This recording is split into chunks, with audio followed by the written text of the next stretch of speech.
Ryan Seacrest here. When you have a busy schedule, it's important to maximize your downtime. One of the best ways to do that is by going to ChumbaCasino.com. Chumba Casino has all your favorite social casino games like spin slots, bingo, and solitaire that you can play for free for a chance to redeem some serious prizes. So hop on to ChumbaCasino.com now and live the Chumba life. Sponsored by Chumba Casino. No purchase necessary. VGW Group. Void where prohibited by law. 21 plus. Terms and conditions apply. Welcome to Who Runs This Park, Park Enthusiast segment, where we expand our universe and knowledge of experiences in the outdoors and at national parks through conversations with highly regarded and respected individuals in the outdoor world. As always, Who Runs This Park aims to be a catalyst for inspiration, exploration, and appreciation of our world's natural beauty.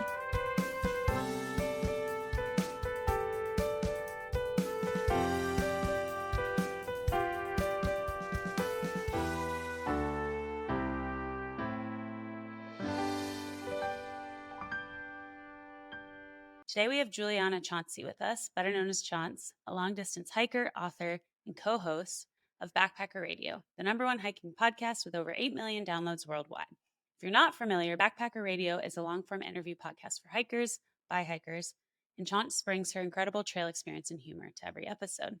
Chaunce has backpacked over 5,000 miles on trails like the PCT, Pacific Crest Trail, Appalachian Trail, and Colorado Trail, among others. She's also the author of Hiking from Home, a long-distance hiking guide for family and friends, an essential resource for those supporting hikers from afar. Beyond the trails, she spent the past 5 years researching Mile by Mile, a podcast that explores the rich history of the Appalachian Trail.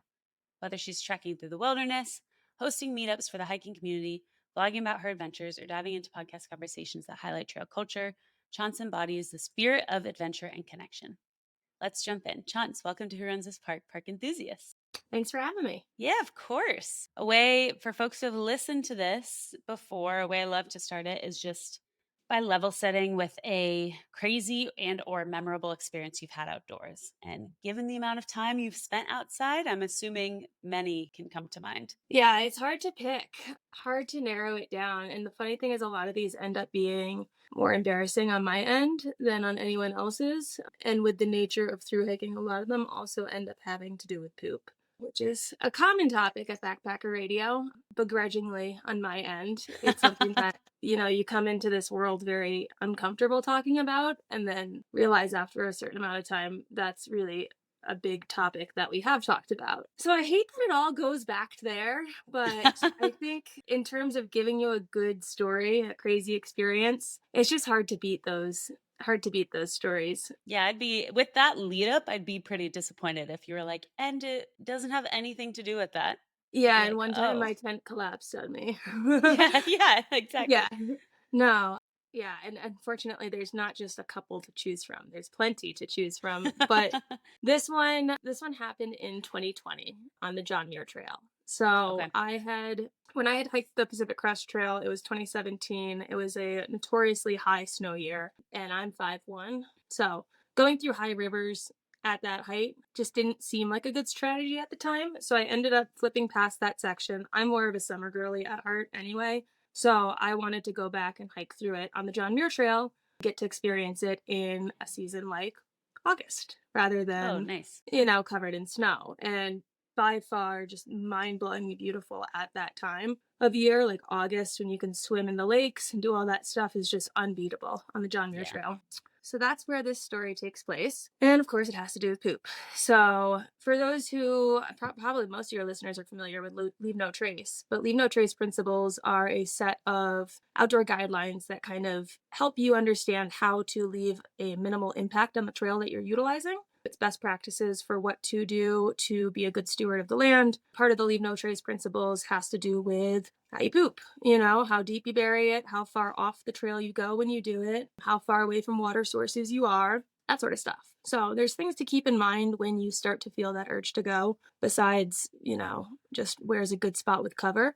And on this particular day, it is sometime in the late morning. It's right before lunch. We're going up one of the passes. I'm supposed to be meeting my friend that I'm hiking with at the top of the pass for lunch. And on the way to the start of the ascent, the trail parallels a stream. So I'm walking alongside the stream on one side. It's thinly spread trees on the other side, and the whole way it's just like I can't pick any of these spots because it's so close to this stream. Or these trees are so thinly spread out that like I'm just gonna be sitting there, and the JMT is not a, sparsely populated trail. There's people, Right. so someone might see me. I can't do that. And so I am just scouting out this stretch. It's like a mile or two along this stream. And I'm just staring at the woods as I'm going, like looking for that one spot that's far enough away that I could just duck out quick, hide, do my business, and meet my friend for lunch. And I finally find it. There's this big rock off trail far enough that I see. I'm like, okay, cool. We're far enough away from water. We're far enough away from trail. This rock is not super huge, but it's enough where if I'm crouched, you're not going to see the top of my head. Right. So, by all accounts and purposes, this is my rock. And a lot of times hikers will leave their backpack by the side of the trail so that if, someone sees it while they're hiking, they know someone's in the woods over here. I didn't do that. I kept it with me just because it's got all of my toilet paper and goods in it. And I didn't want someone knowing where I was because I didn't want them looking at the rock, to be honest. So I took it with me. And so I crouched down. There's a tree kind of where I'm facing, the direction I'm facing. There's a tree right in front of me. So it's kind of like rock on my right, tree right in front. I have my pack leaned over next to it, and I'm good. I'm in crouch position. Things are happening. We're good. Show's over. Time to clean up and go about my day, right? Like we've gotten through the portion. And as I'm about to start the tidy up process, I start to hear voices. And these two girls are coming up the trail speaking Mandarin Chinese. So communication possibly not there because they are not speaking a language that I speak. I'm also like, it's fine. Chill, girl. Stay here behind your rock. If they hike past, they won't see you. They'll be gone. Things will be good. We're fine. It's just another afternoon All is well. backpacking. Yeah. It's everything's fine. It's chill. Right. Then they get to the spot where I had stopped and looked at the rock and thought that's a good rock, and they also stopped. Oh, and I'm no. like, okay, not good. And they just start talking, and I'm sitting there, and I'm still in my crouch position because I don't want to move. I don't want them to see the top of my head. And they start talking, and I'm like, okay, maybe they're just like setting a game plan for this upcoming climb. And then one of them takes off their pack, and I'm like, Not no. a good sign. Oh no. And they don't know I'm in the woods because I took my pack with me. And one of them starts taking out snacks, and she's down on the side of the trail and she starts eating a snack. And the other one starts looking into the woods as if she's like looking for me, like in my direction. So I'm like, oh, and I like creep down behind my rock again. Because at what point is it then weird, right? Like this is Yeah, what's you're running like, how through my long head. have I been here too long that if I pop up, they're like, what the heck? Have you just Right, been like, sitting there? You're like, yeah, I know I kind of. could have said something, and I know you took your packs off, and I know now you're in the middle of your snack, but by the way, I've been here the whole time. Like, that is Yeah. so weird.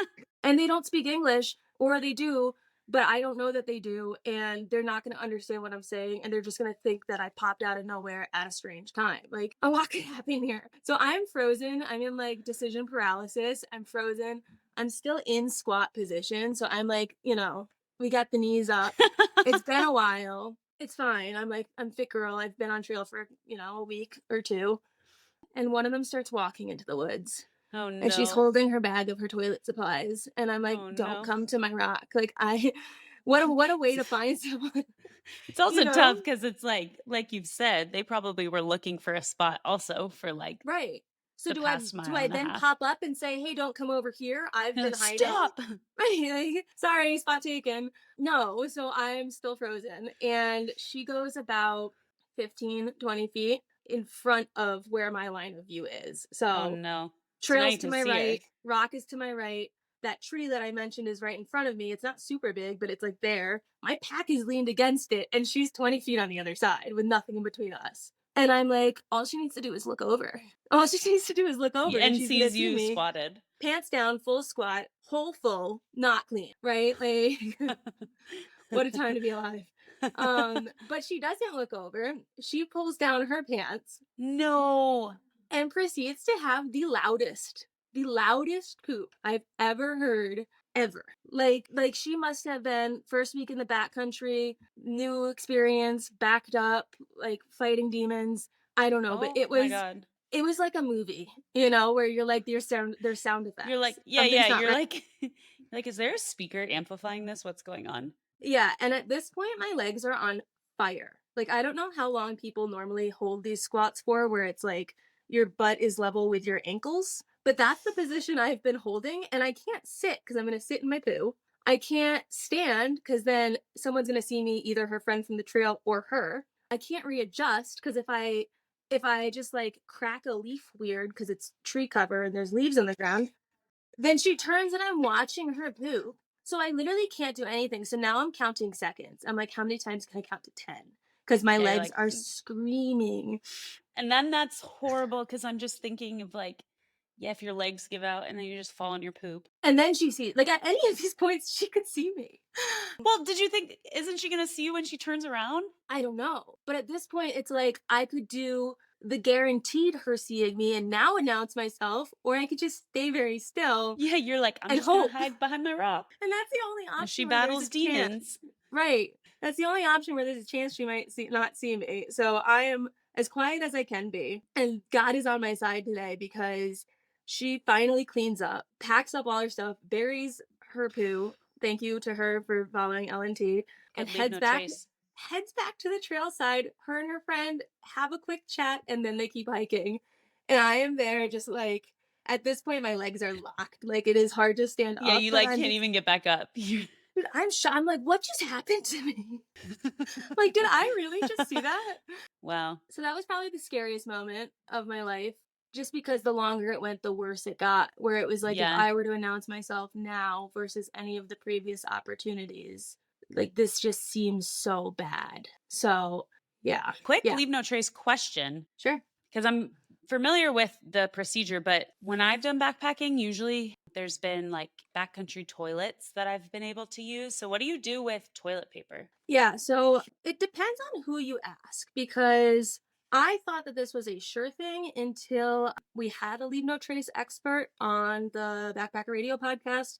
And then I found that there's differing opinions. Easiest thing to do is pack it out. Best Yeah. rule of thumb is if you pack it in, pack it out. I have a separate Ziploc bag that goes in my gallon size Ziploc bag that I keep my food trash in. For example, like Okay. my ramen wrappers or my granola bar Right. wrappers, those will go in the Ziploc. And then inside of that Ziploc is another Ziploc. And that's That where the has TV like, goes. yeah.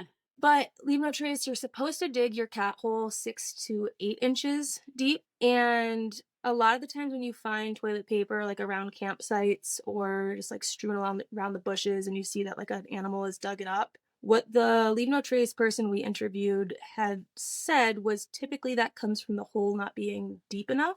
When you Interesting. do dig it, he seemed to suggest that you could bury the toilet paper provided that your hole was definitely deep enough. So I don't want to go on record and say you absolutely definitely have to 100% carry it out, but Right. I think it's just the safer move.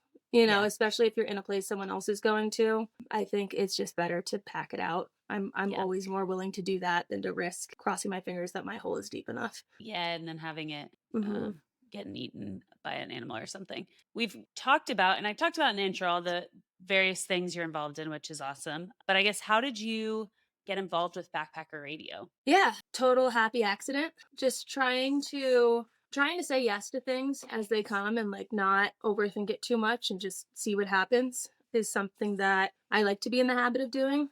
And I had done the PCT in 2017, and that was the same year that Zach, the guy who owns the trek, did the PCT as well. He was going south, I was going north, and I had found out about the trek as like a place that you could blog your hike. So I had signed up to do that.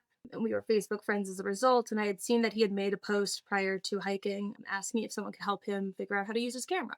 And so I thought, okay, I'll meet up with you. I'll show you how to use your camera. Like, cool. I'll get to meet this dude. Yeah. And then after the hike was done, he started doing these hiker meetups every month that I was going to. And after one of them, he had called me and said, hey, I'm thinking about doing this podcast. Would you like to co-host it? He wanted a like female as the co-host so that it wasn't too male driven, Yeah. which I thought was a cool idea. And so I think really just like having met him by just being like, yeah, I'll help this guy figure out how to use his camera. Yeah. And then showing up to those meetups and trying to put myself out there and talk to people kind of showed him that I could hold a conversation and Yeah. had some banter. And when he called me, I mean, that was still 2017 because we started in January 2018. So podcasts weren't like super big at the time. They were getting I know. bigger, but You guys have been doing it for a while. yeah, I had like the whole mental, warfare of, is this super lame? Like, am I gonna Yeah. do like, is this really nerdy and weird? Like, am I that person? Well, now Um, I feel like it's better that way than when I started a podcast. It's like, oh, great. You and everyone else has a podcast. Good for you, yeah, I guess. And I was like, right. no, but it's different. It's Yeah. unique. It's crazy how much they've grown. And like at the Yeah. time I was like, am I gonna be embarrassed to tell people that I'm on a podcast? Like, and I had a moment with myself where it was like, this is something cool. This is worst Yeah. case scenario, it doesn't work out and you have this life experience and you've tried this new thing. And best case scenario, it does work out. And like I've never been super cool girl. You know, so Yeah. It's if like, I'm not let's doing level this because I set. think it looks lame, yeah, like who do I think I am? I have moments Um, like that where I'm like, okay, chill out. yeah. When have you been cool in the past? Like, what history are we trying to uphold? Right, if anything, this is very on par for the course. Yeah. So, Yeah. yeah, it's a totally just happy accident, right place, right time, saying yes to things as they come. And were you, I guess, living in Colorado at that point? Because I know I actually talked to Zach, and we haven't published that episode yet. But or I guess he was sharing that. Oh, I just lost my train. Oh, he was sharing that he really wanted to do an in-person podcast. So I'm assuming you were like in the area also. Yeah, I live in Denver, he lives in Golden, and that's been something that we've really tried to stick to our guns on Yeah, is doing in-person interviews. We went I think that's Riverside awesome. route for a bit during COVID, and it's hard. I mean, one-on-one, it's fine. There's still some times where you'll talk over each other a little bit, or like it's hard to follow the flow. But with two interviewers and a guest, it's not as good as in person.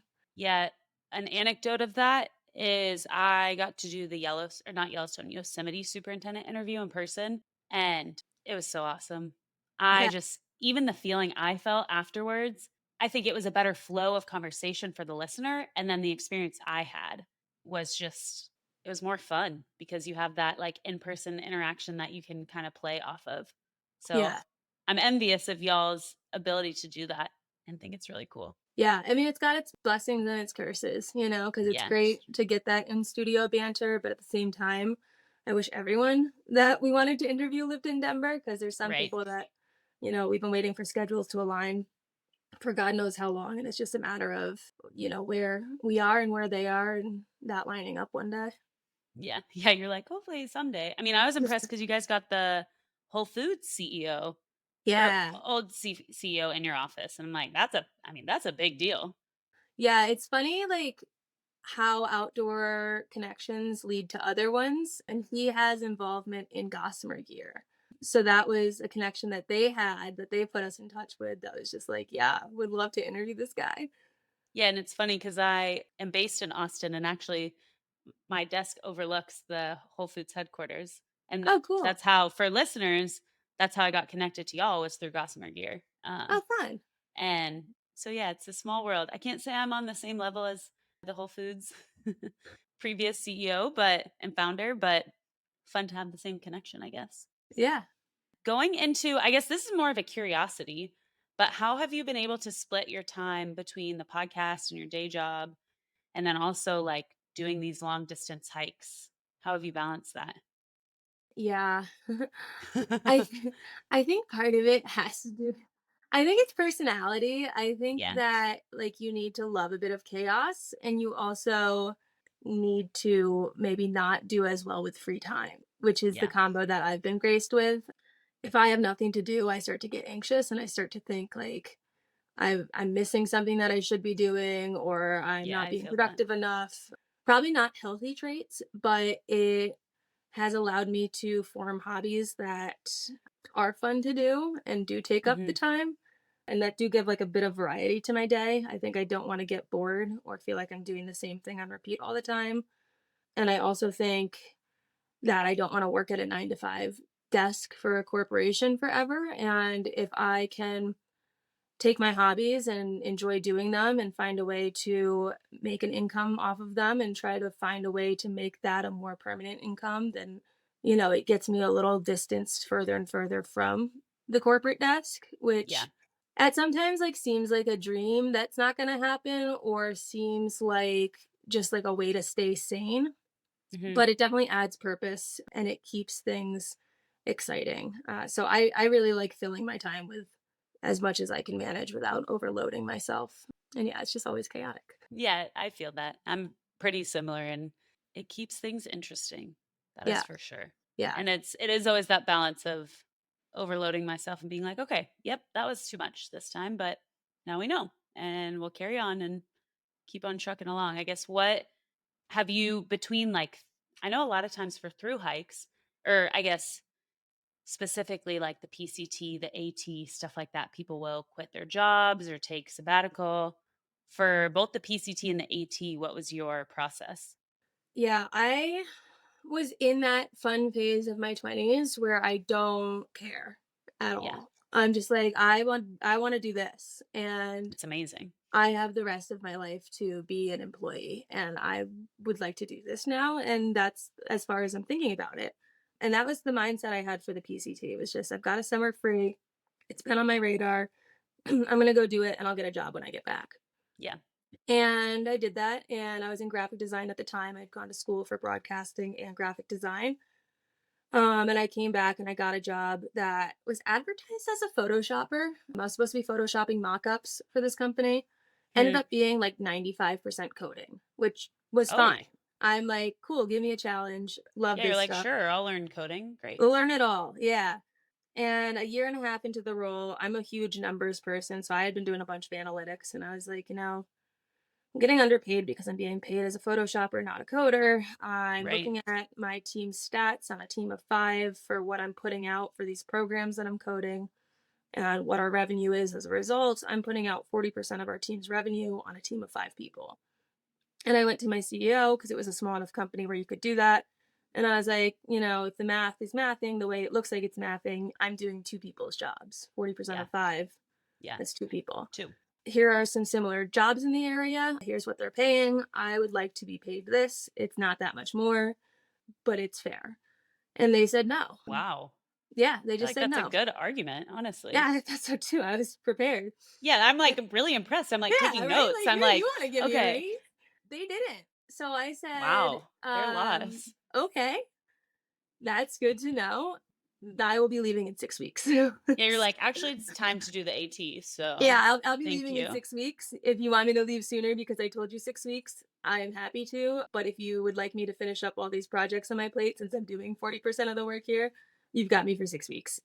And so I finished working on Friday, and on Sunday I started hiking. And I was like, I'll get a new job when I get back. Oh, But like the 6 weeks was literally did the timing just work out with that you could start the AT? I timed when I was going to ask that promotion Right. Wow, so specifically smart. then. Because I was thinking about it in the fall. And I was like, I don't know, like I wasn't confident enough to ask for it, I think. But as hiking season starts to open up and you get this itch more and more, it's like, what do Mhm. I have to lose? Yeah. Like, what, they're Well, going and to then say no and I'm going to go especially, hiking?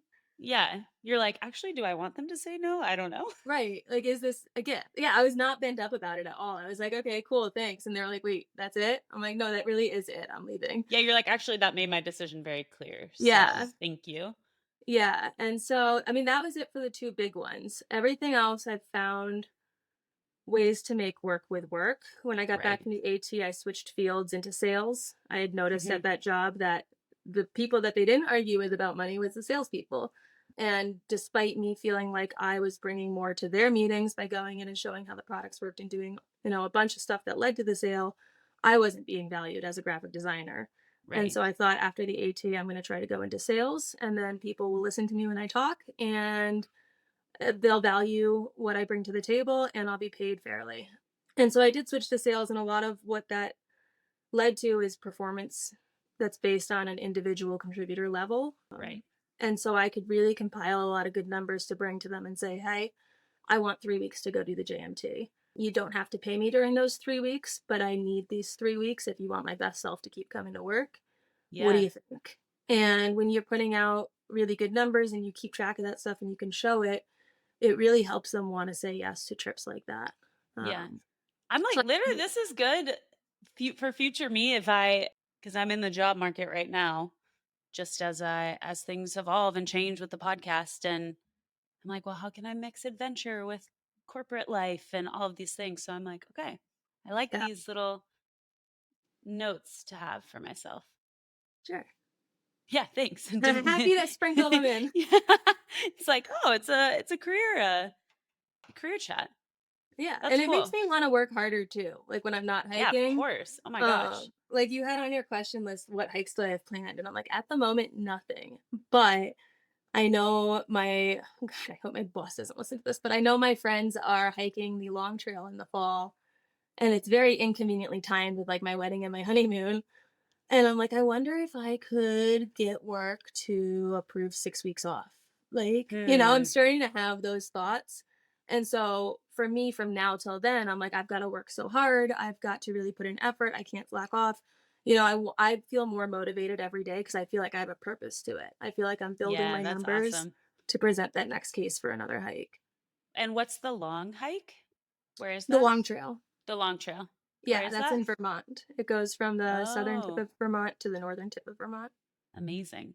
Is Mhm. it correspond on the AT at all, or is it very different? They share the southern half of the trail, and then Okay. around I think it's Rutland is where the AT veers east towards New Hampshire, and then the long trail continues north towards Burlington. Okay, cool. One question that I've been excited to ask, I mean, I've been excited to ask all of them, but I feel like during the interviews on Backpacker Radio, you're very good at getting the guests to kind of share the trail drama or the gossip. So I guess I'm curious, what is some of the craziest drama you've had in your own experiences? And this is coming from someone who hasn't done, I did the Tour de Mont Blanc, and that's the longest hike I've done. So it was like a 10-day excursion, but nothing where there's the ability to really add dynamics and stuff like that. So I'm curious what your experience is with drama on your own through hikes and then some of the craziest stories you've heard on the podcast. Yeah. On the podcast, it's hard because I feel like I mean, we've got like nearly 300 episodes now. They all start to blend together at a Yeah. point, but all roads do lead back to poop. Yeah. Sadly, I hate to be the face of that, but they do. And so on the podcast, usually some of the more wild ones involve that because that just always takes something to the next level. But there have been a number of people that have shared. This one's an interesting one for me. Is there's a number of people who have shared stories of walking up on someone else pooping while Mm, out backpacking, but it being some sort of pooping circle. So picture multiple people holding hands, all uh, pooping at the same time, actually holding hands? actually holding hands, an actual pooping circle. And the first person who told me a story What? like this, I was like, that's really strange. Like, where were you? That's really weird. But we've heard like 4 or 5 variations of this story from different people where I'm starting to have a conspiracy that there's an underground pooping circle ring in the outdoors and that people just like do this. I wouldn't. I've never seen someone do it, but it's a very strange topic to have heard variations of the same story about from different parts of the country. So is it like in this theory, is it that people on through hikes do this or it's just a thing of like, I don't know, I people don't go out together I don't not on think a it's through through hike? hikers. I don't think it's through hikers because no one's ever been like, oh, and then I walked up on Snack Box and Yeah. Fruit Punch, It's never been like that. It's always been, I was hiking in this area, I came upon these people, like, and that they weren't necessarily portrayed as through hikers. So I don't know if it's certain distances from town or it's different communities that do things. I just want to know Wow. why multiple people have similar stories about it. Yeah, it's one thing. Once it starts being repeated, you're like, okay, something's going on. And Yeah, it's weird to me that it's across like different parts of the country. So then it's like, well, is there, a like you club. said, an underground An community? organization, yeah.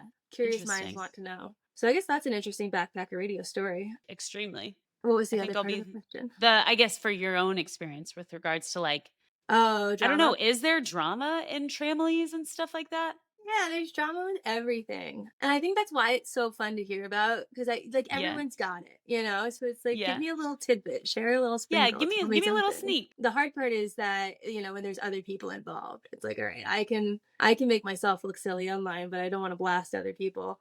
So that's the downside of trying to get it. But I can think of okay, one harmless drama. Which are very God, this fun is so funny. sometimes. This was at the start of the Pacific Crest Trail. This is in Wrightwood, California. At Wrightwood, California in 2017, there's a church that lets you stay in the cabins that it has for like its summer camp program because the season's not in yet. So it lets hikers Okay. stay. And when you're hiking in the desert on the PCT, even though it's a permitted trail and they only give out so many permits per day, because you're at the start of it, not many people have quit yet. So it's a lot more populated with hikers than it would be further up the trail. So opportunities for drama go up. Yeah. And the PCT desert section can also be known as a party area. Really? When thru-hikers get to town, you know, you're craving salt, so you want to drink a beer, you want to unwind, you want to take a day off, like, you know, people drink. And the desert had that vibe for a while because there were a couple of hiker hostels where like people would drink a little more than usual. There were a couple of towns that would kind of foster that sort of vortex. And it wasn't everyone that would party all the time, but at the start of the trail is when you have the most money saved up, you know, so you have the most expendable income to buy a shot versus the end. So I'm around a big group of people. We're all staying at this cabin because it's free. And there's a bar in town and there's a pizza place in town. And everyone's going to the hardware store. We're going to the pizza place and then we're going to the bar because the bar is doing some sort of hiker contest for who has the best trail name. So we have that night and it's a great night. And we go back to the cabins and we're all in this one cabin. There's bunk beds. So we're all on our bunks. I'm on my bunk bed.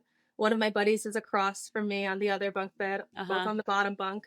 One of our buddies is next to him. Several people had been overserved, not myself, but several. And, you know, we're all hiking our own hike while together. You can't control what someone else is doing. You can only control yourself. Yeah.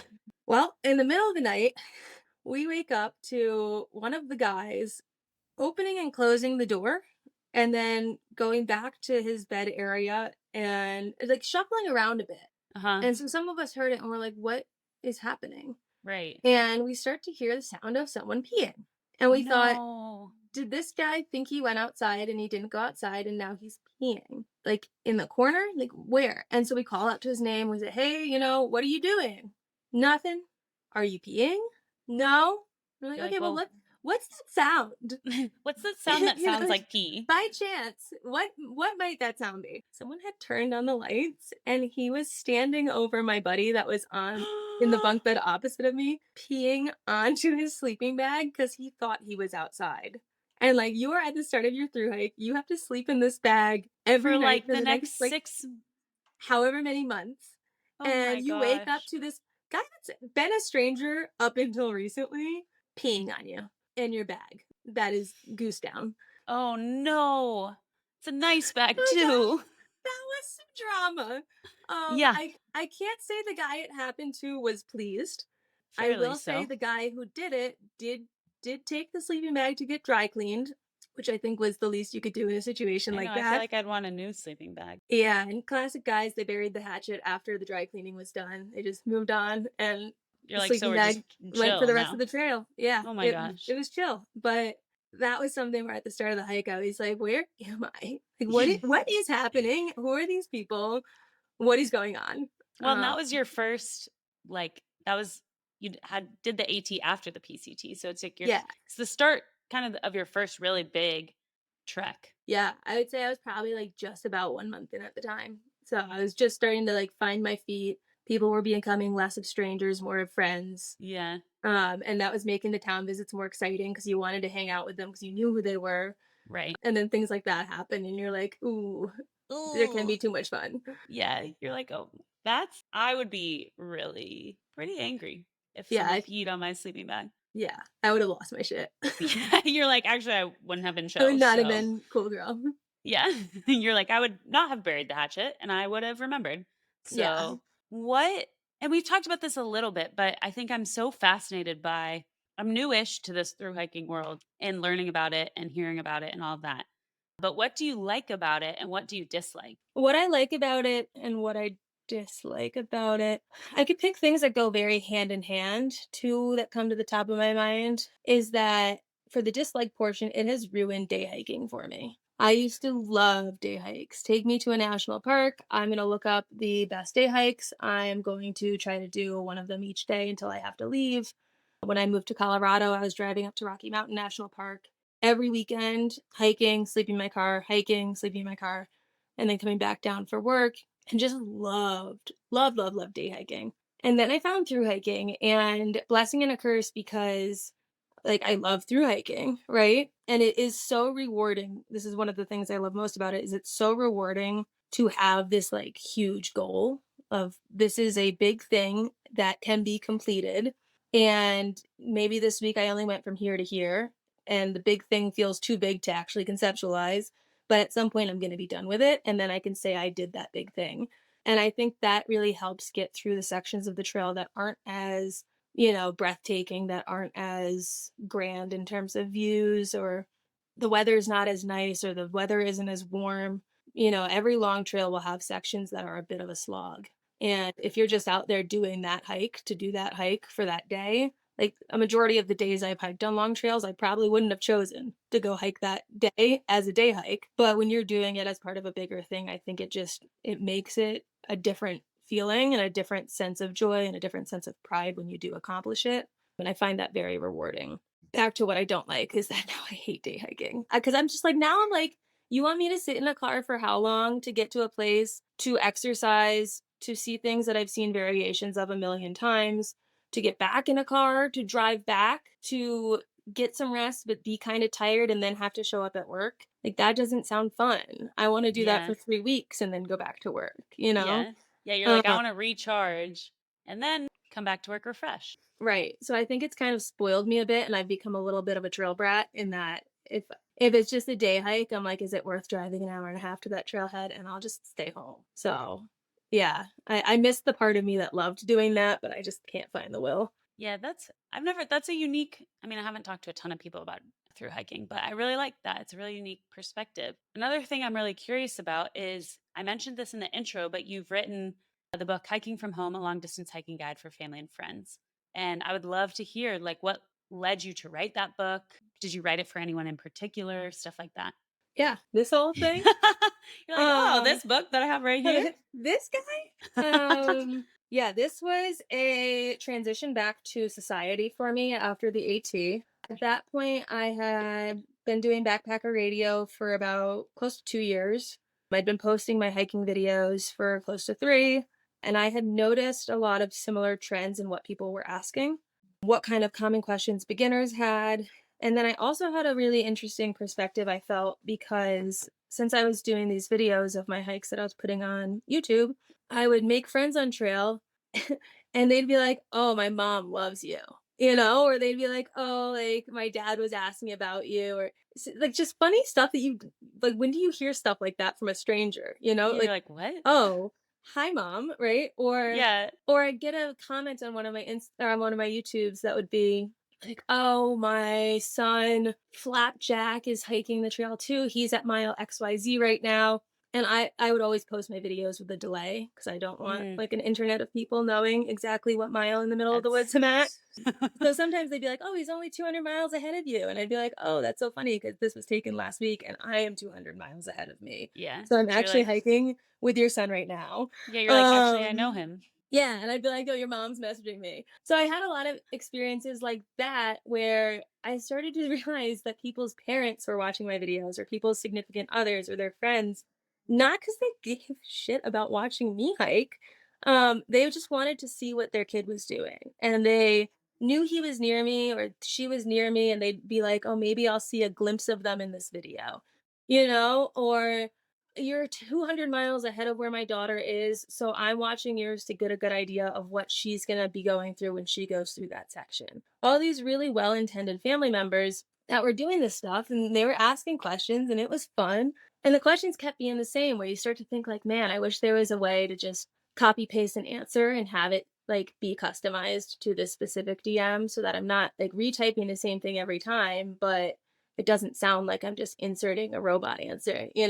I know that's very possible. I haven't ever actually gotten around to doing it, but I started writing down the common questions. And the big thing I noticed was that a lot of the common questions from beginner hikers that are going to take on a long trail and a lot of the common questions from family members that just wanted to know what they were doing overlapped. And as a result, these parents were telling me that they were getting these different books to read to try to understand what their hiker was going through.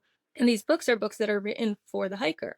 So it's explaining how to do a through hike and, all this nitty gritty that these family members didn't actually need just to get the little bits of information that they could benefit off of. And so when I got back from the trail, my brain was already turning. I had plenty of miles to think about it, where I was like, for every hiker, there's two parents, there's a significant other, there's a friend, there's an interested uncle, there's the coworker that's obsessed with the idea that keeps asking about it. And on trail, there's so many people that their parents don't understand what they're doing. And they're nervous wrecks because they haven't heard from their kid in a day. And it's like, well, I'm on a 5-day stretch where there's no cell reception. Or they're fighting with their significant other every day because they can't get away to make a phone call. Or there's no flexibility for, I know we had a call scheduled right now, but all of my friends are jumping in this lake, right? Like, honey, I can't talk to you. I need to go jump in this lake. And you'd see people whose relationships wouldn't survive the trail, or you'd see people who didn't survive the trail to salvage their relationship and they got off. Just all these situations where it was like, there's got to be a better resource for them than just sliding in my DMs and getting the answer that I'm typing out over and over. That's a variation of the same thing. And so I put together Hiking from Home as a book that's intended to be gifted to someone who is not hiking, right? Like someone who will be at home while the hiker is out on trail. And it's meant to explain information to them in a way that someone without a knowledge of backpacking and without a knowledge of hiking can understand, with the goal that giving them that education and taking away a lot of these unknowns actually provides a lot more comfort than just getting someone to agree to it. Like, you don't need to tell me, yes, go do this. I don't need you to be on board with this being a good idea. You're saying no to it because you don't understand it, because you have so many unknowns that it makes you nervous. But if you understand all these things, you're actually worried about it. And what it's allowed people to do is, A, get more people on board with their idea so that they have more support at home, and B, give the people at home a better way to show their support in a way that the hiker can be more receptive to. Instead of mailing cans of beans, here are things that you could mail. Instead of giving your hiker anxiety by saying, hey, I want to come hike with you, understanding how that can change and how that might not be the best thing to set in stone at the start of a hike, and giving them all these considerations for, is this helping, or here's what you can do instead? Or, there's a section on safety, for example, that will explain different things to the person from home. For example, the concept of them going alone. What do you mean you're going alone? You're going to be in the woods by yourself for 6 months? And then it breaks down the trail culture in the community, and it kind of explains, okay, you're not really alone. Even if you're going alone, you're not really alone. And then it goes through, different types of concerns: wildlife encounters, hitchhiking, environmental hazards, common illnesses and prevention, common injuries and prevention. And in things like those, I roped in friends of mine that are nurses, that are doctors, to make sure that all of the advice and the information was legit. But so it can also be used as a tool where, hey, your hiker's calling you, hey, I don't feel good. I've got this feeling in my ankles. I don't know what it is, but the pain feels like this. And the person at home can flip through this and say, okay, well, it looks like this might be it, or is it this symptom? And they might say yes. And they might say, okay, so here's the treatment options that you can do on trail. Making them more involved and more useful so that they can feel like they're a bigger part of it. That's like the general concept. Yeah, I really love that. Thanks. Like you said, I haven't seen that of a book that's meant for people's support systems. And like you said, you don't need anyone's permission to go, but it is nice to have people's support and have them care about your journey. And sometimes you do. Like sometimes you do need someone's permission to go. For example, if you're married with 3 kids, well, you can't just be like, bye, honey. Enjoy the kids for the summer. I'll be back in September. Like you kind of do need permission.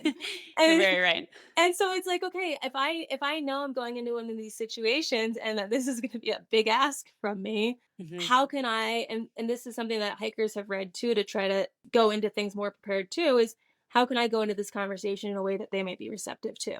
Right. How can maybe I can give them this and say, hey, read this, and then come back to me with your thoughts. And they go through this section on supporting someone as a significant other, and they see all these methods for how you can keep the communication going based on what love language style you are, or what trail they're doing, and how frequent that they can get reception. And I think that really helps at times when it can be such a big thing to be like, I'm going to go do this. See you in 6 months. Bye. Yeah. Yeah. And I mean, even advice like, I interviewed a bunch of people for the book. It's full of interviews from people that fit those specific genres. And so I've had significant others give advice that's quoted in here where it's like, keep in mind what you're telling them. You know, like if your kid like got in a like little fender bender and the bumper's dented on the car, do you need to tell your husband that at Yeah. this moment, or can it wait till he gets home? You Yeah. know, if it's just a parking ticket, does he need to know that today? If they drove through the front yard and they crashed the car into the house, yeah, he needs to know that today. But, Yeah. you know, getting these perspectives from people that say, hey, I hiked this trail, I was married, this is what I learned. You know, what really made my hike hard was every time something happened at home and it was something really small, like so and so wouldn't listen to mom and, you know, things that I couldn't control, I felt a lot of guilt on my hike and I felt like I should be Mm, home and I couldn't enjoy it. And not only was I away, but I was away and not enjoying it and worrying about home when I couldn't control any of it and kind of yeah. walking through what does that do for the person and is that the best approach to, you know, relay that information or is there a better way to do it? Yeah. That's awesome. I mentioned this at the beginning, and before we kind of conclude our conversation, I had mentioned the Mile by Mile project. And I wanted to give you a chance to share a little bit about the inspiration for that and where you are in that project. And it's a big project. So, yeah, I'm Yeah. curious to hear. Yeah, this is my hyperfixation of the past 5 years. It's like a thesis. Yeah, I've had a number of people tell me I should like go for a doctorate. And I'm like, how does one go for a doctorate? And then you look it up and it seems to not just be like you raise your hand and say, hey, can I have one of those? And they give you a Hello. doctorate.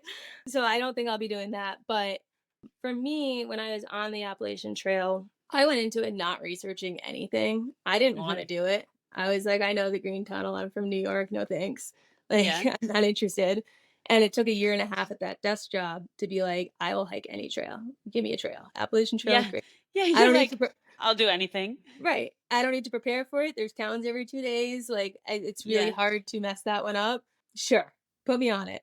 And so I got out there. I intentionally didn't research anything because I thought everyone's telling me this is going to be so lackluster compared to the PCT that I want to go into it knowing as little as possible so that I have as many opportunities to be odd as I can have.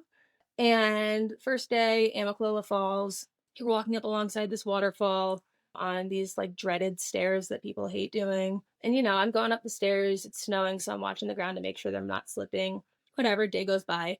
I get to Hiawassee in Georgia, I believe, and stopped to recharge at a hostel. And one of the hostel owners, I was overhearing telling someone a story about those falls and how some Native American chief like beheaded a white settler and tossed it over the falls as a warning to others to leave them alone or something Hmm. like that. And I was like, damn, that's pretty interesting. And had I known that when I was going up that section, I might have actually stopped and looked at the falls a little bit more instead of just Yeah. thinking about getting up the stairs and you know what else has happened over here, right? Yeah. And there was a part of the trail called the dairy block tent site, dairy something tent site. And there used to be like an old dairy barn there from back in whatever day and past that. And I was like, oh, that's interesting. Like I would have loved to know more about that going into it. And as these things happened, I just started to get frustrated. And I was like, you know, I would be loving these parts of the trail that I consider boring so Hmm. much more if I knew these stories. Because Hmm. that's part of what makes the AT cool is it's like, okay, you're not going through like straight drop offs on both sides, you know. I mean, and when you get to the whites, it's pretty cool, but in southern North Carolina, Tennessee, and northern Georgia, like you're not doing that.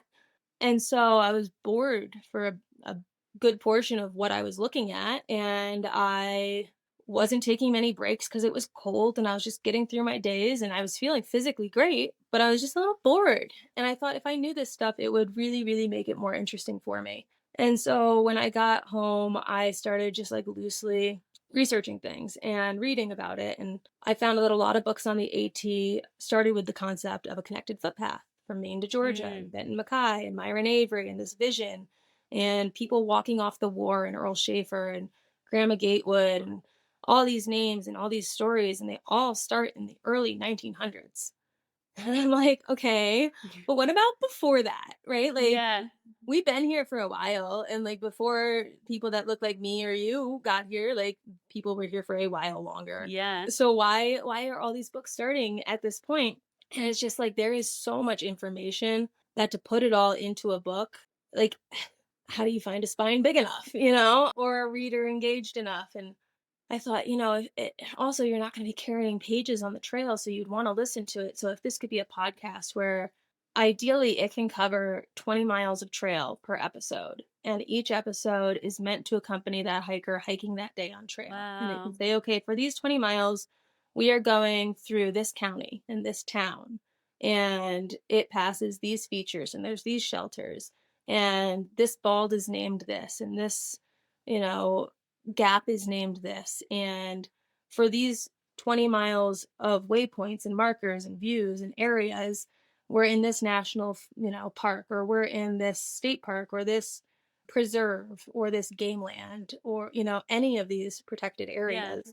How did they start? When did they start? What happened here that made them important? And it's the freaking East Coast, man. Like, you're getting all the American Revolution history, you're getting all the Civil War history. There's so many Yeah. spots that overlap the trail that it's like you're telling me nothing happened here until the 1920s.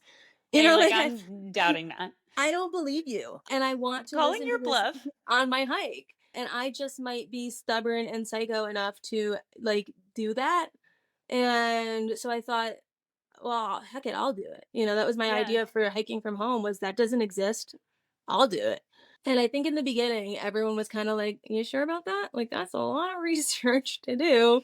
I'd messaged some of my friends at the ATC, and they were like, yeah, like, here's some names to point you in the direction of, they'd like name like Gene Stevenson and Roy Osmer and, other lesser known names of the AT. And it's like, okay, Yeah. well, that's still just like the tippy tip of the iceberg. But I have a hard time not seeing something through. And that is a benefit for through hiking. And I tell myself that at the end of the day, like all this time I'm spending on it, like I could have worse hobbies, like I Hmm. could do things that are worse for my brain than like reading a bunch of history Yeah. obsessively. But it's been 5 years and I'm in the research phase still. And none of this is like a sad type of it's not happening thing. Like it's happening. It's just to do something as complete as what I want to do requires so much time. And Hmm. I don't want to offload work and be like, someone else read this book and type up the notes. Because my brain is like, well, what if they miss something that I would know ties to this other thing because I read this other thing. And so I would Yeah. recognize that. And so I'm one of those, like, I have to do everything at Yeah. this phase Yeah. type of people. When it comes to refining things, like, okay, I can look for help when the time comes, but at this point, it has to be me in my mind. And it's been so rewarding. And I think there's so many different ways I can use this research. Like, I can use Oh, it for this 100%. podcast, I can use it for a book, I can use it for, I've thought about doing videos where I hike the AT again. I was like telling my Yeah. fiance, I'm like, what do you think about me doing it again?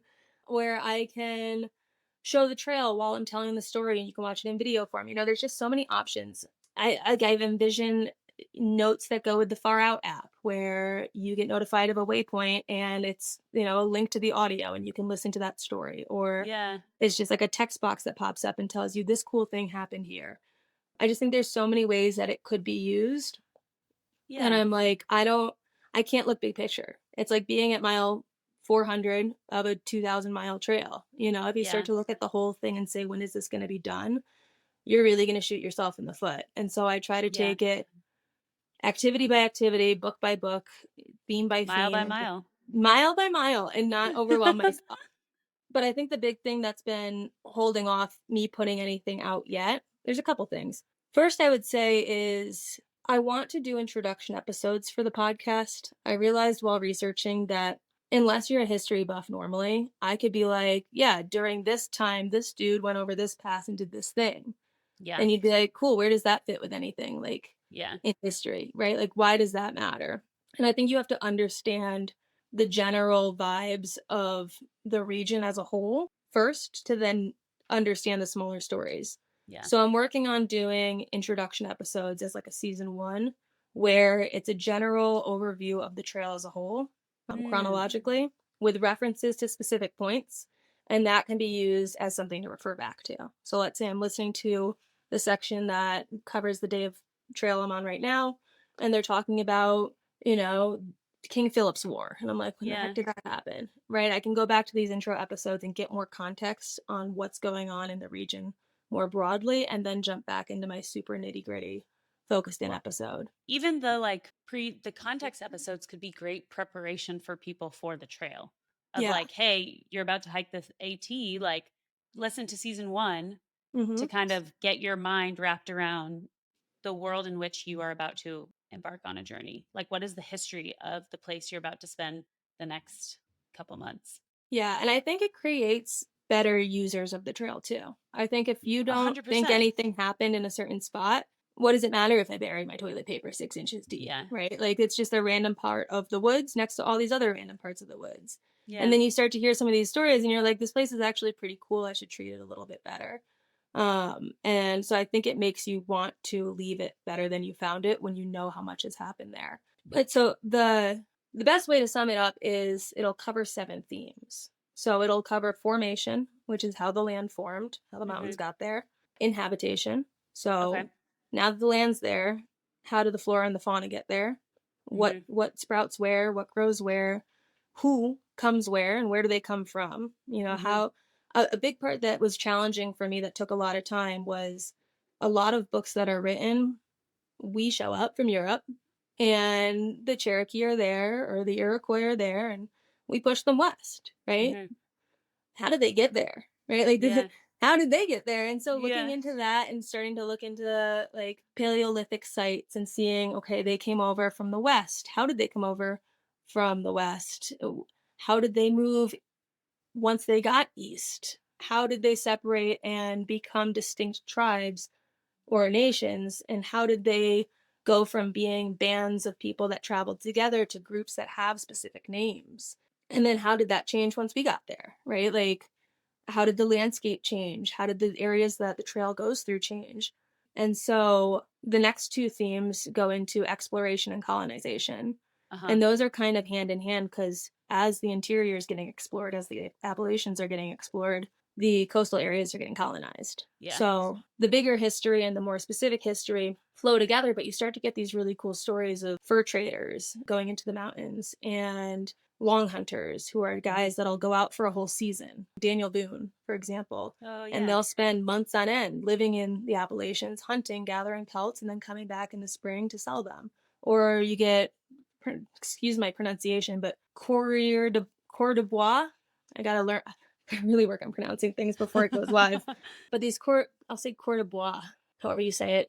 They're basically these guys that go into the mountains and go into the woods and they trade with the Native Americans. And then you have people in Pennsylvania called go-betweeners. And they go between the white settlers and the Native Americans and they facilitate that trade. And you get these at the woods edge ceremonies where these ceremonies are happening to cleanse you as you're going into the woods and coming out of them. And this great overlap that happens where the trail is. And from there, then you move into industrialization, which is the Hmm. next theme. So you're thinking, okay, now we're getting all these canals going into the mountains. We're getting all these Yeah. railroads. We're developing better roads. Travel is getting easier. And with that comes urbanization, which is the Yeah. next theme. And so now the mountains are being less scary. They're less of a, devil lives in the wilderness type of place and more of Yeah. somewhere that's we want to go there and recreate. We want to Yeah. do what they're doing in Footloose and go to a town that's near the AT Yeah. in at least what the movie was filmed and, spend our summer there. Or we want to go up to the Crawford Notch area and we want to go and, spend time up in the Whites and we want to recreate and vacation. And then from there, that goes into conservation, which is the last theme. And that's how to take everything and make sure it's still there for the next people and Yeah. what we're doing. Like you look at things like white-tailed deer, almost went extinct at a time because of how much it was hunted. So Hmm. what are we doing now to conserve that? Yeah. Like looking at Pennsylvania and all the game lands and you're looking at state parks and national parks and all these places that are meant to conserve this land. When did Yeah. they form? Why are they there? What's the goal? And what does the future look like? And I've been really pleasantly surprised that it's not as bleak as sometimes it might seem on the Yeah. internet. I've read some really good books that have done a good job of saying, this got this bad and now it's better. Yeah. And it's still on this good trajectory. And I think leaving people with that hope and it It's not just helpful. ending with doom and gloom and global Yeah. warming is a more constructive way to frame Yes. it. Yes. That's amazing. I agree with everyone who thinks you should get a doctorate in this. I'm like, I mean, again, I have no idea how and no advice to give, but that's amazing. And I'm excited to see what you make of it. And I agree and echo everything you've said of, I don't think any of this time researching any of it will be in vain at Yeah. all. Yeah. It's really admirable. Yeah. And I mean, I feel like it's a fun phase right now because where I'm at is like I don't want to rush any of it. And so I think, okay, when it comes time to do the podcast, I can try to get advertisers like we have on Backpacker Radio. I can try to find ways to get funding to support this to be able to spend more time doing it. And at the end of the day, where I'm at right now is I'm not open to that at the moment because Yeah. I don't want to have to be accountable to someone else and to have to Yeah. deliver something for someone else in a set amount of time. You know, Yeah, and I would hate That's fair. I think my biggest fear is someone listening to it and being like, "Oh, that episode was great, but I can't believe she left out the story about XYZ." And like cue internal collapse, you know? Yeah. Yeah. So at the moment I'm like, I got to turn over every rock before it becomes something where I have to stick to a schedule. Before Yeah. once I put out episodes, then it's like, what am I going to do? Have a 6-month gap between an episode? Like you can't do that. Yeah. Yeah. No, you Um, can't build it up the like anticipation and then Right. have So that I'm type of taking gap. taking the time while I can right now. Absolutely. But yeah, Heck yeah. it's a new adventure every day. Yeah, yeah. Well, as we wrap up, I have loved learning about all of the different things that you have your fingers in and kind of relate to that of just, I love being involved in many different things. And I think there's such fun in biting off things bigger than we can chew sometimes. And like even starting the podcast for me was an adventure that I had no idea how to do. And you just figure it out as you go. And that I think is part of the magic and the fun. So thanks for your time and just your stories that you shared with everybody and getting a little bit of a glimpse behind the scenes of Backpacker Radio. Yeah, thanks for having me. It was a lot of fun. Hey everyone, thanks for listening today. If you like this podcast, please share the word. Who Runs This Park's success relies on you rating, reviewing, and sharing the word about the podcast with your friends. If you have an idea for someone you want me to interview for this new segment, send me an email at maddie@whorunsThispark.com or DM me on Instagram @whorunsThispark, and we'll make it happen. Thanks again. So thankful for listeners like you. See you next week.